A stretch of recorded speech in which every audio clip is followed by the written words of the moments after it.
Alright guys, I'm going to make a real quick video on how to mount a scope, an LPVO, in this case, on your AR. This should work for pretty much anything that's using a regular Picatinny mount. This is a 34 millimeter base on a Badger Ordnance 1 mount, and then I have a Night Force Atacr that I actually have had on here for a while, but I'm going to move it around a little bit to make it a little more ergonomic from where I had it. So obviously it's already mounted to the rifle. The Badger Ordnance website's a little confusing on the torque settings. So when they're talking about the 65 inch-pounds, that's these mounting bolts here.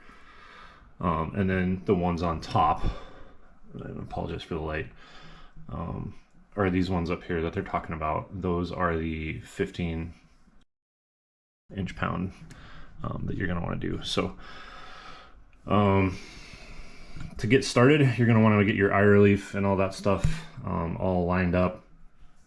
Get down behind the gun, close your eyes, and then have someone or yourself, move this back and forth as and then when you open your eye, you're going to want to have a nice clear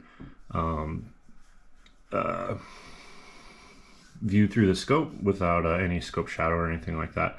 Find your eye box and then get that where you need it to be, or make some kind of witness mark. And then obviously when you mount it, you can you're going to be mounting this to get your forward and back, and then you can loosen, move this back and forth on the Picatinny rail depending on where you want it. So there's a lot of adjustments that go into it, and then obviously the first thing you're going to have to do when you start getting this thing in tight is leveling the scope. So to do that, I'm just going to pause it here and I will show you guys the easiest way that I found to do it with the scope leveling kit or just a regular level. It's nothing too difficult.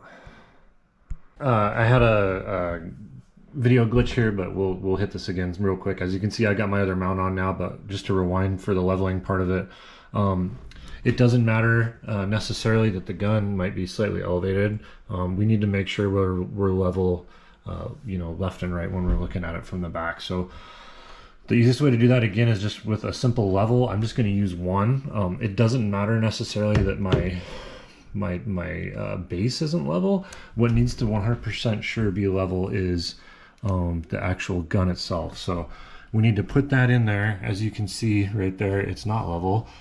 So I'm going to adjust, my crappy plastic vise and get it level, and then try to lock it in as best I can.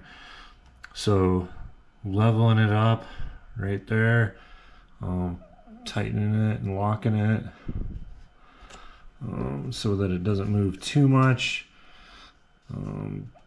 You want to make sure you take your time with this part of it, because if it's off, then the whole thing will be off. So we're level there with the gun, and then we're gonna level on the top turret. Okay, so as you can see, it's level both ways. As you're messing with this and playing with it, you need to make sure that you're coming back and checking this level, basically every time you're doing something. So if you had a second level, they make ones that mount to a pick rail or whatever, you could leave it on there, and then if you ever notice that one is off, you need to stop what you're doing, re-level it, and then check your stuff again. So it's that simple. If you had, like I mentioned earlier, like a bolt gun or something like that, that's where you'd have this level. This just clamps onto the barrel, and then you get it leveled, and then you'd use your second level on the scope to get it the same. And then as we tighten these down to our 12 inch-pounds or 15, you're going to want to check it a little bit. So what I do is I start here, go to here, and just do a little bit at a time, right, across every time. And then after you do a handful of them, or when it starts getting a little tight, you want to bring your level back up and check and make sure that you're still level. And that goes for the front and back. I usually do one and then the other. It doesn't matter which one. The other thing to watch for is this gap is going to change. We don't really care about this versus this, but we care about this versus the gap on the other side right here. So they should be fairly similar. If you get to the point where you're done and one is a little more gap than the other, that's fine. Everything should be fairly solid at that point, in the sense that you're not going to bump it and everything's going to change. Loosen the side that's tight, and then come down with your torque wrench again on the other side and hit it on both of them. Okay, so like if this one needed to tighten up and this one needed to loosen, then I'd go over here and I'd loosen it just a couple, like a half a turn, tighten it half a turn, loosen it, you know, back and forth until you get them about the same. They don't need to be perfect, but they should be fairly similar. All right, so everything's looking good. So I did end up moving my entire assembly forward just one rail slot. So what you do for these is just hand tighten them. And then they say a quarter of a turn to get you to 65. So roughly 90 degrees.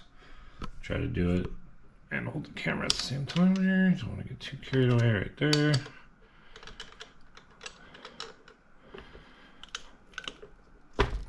There we go. Over tightened from my witness marks a little bit, but should be fine. Other than that, again, just make sure you're checking your level every time.